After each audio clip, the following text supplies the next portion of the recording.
Ramai yang ingin mulakan simpanan emas tetapi sering tertanya, berapa jumlah bajet bulanan yang sesuai tanpa bebanan keuangan harian?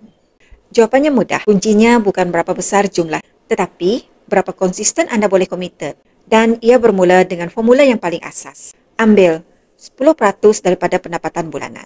Contohnya, jika gaji anda RM3,000 sebulan, 10% bersamaan dengan RM300. Itulah bajet ideal untuk simpanan emas anda setiap bulan. Bukan terlalu besar untuk mengganggu keperluan hidup, tetapi cukup untuk membina aset jangka panjang.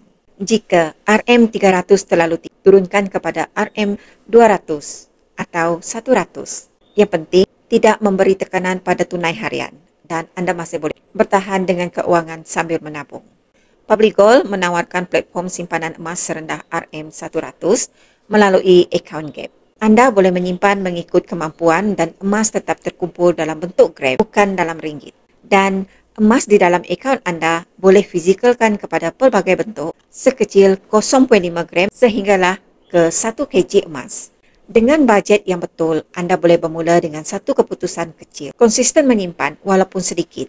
Untuk bermula, anda boleh isi borang, sign up di bio saya atau PM saya untuk saya bimbing anda dalam cara dan langkah-langkah simpanan yang terbaik untuk anda.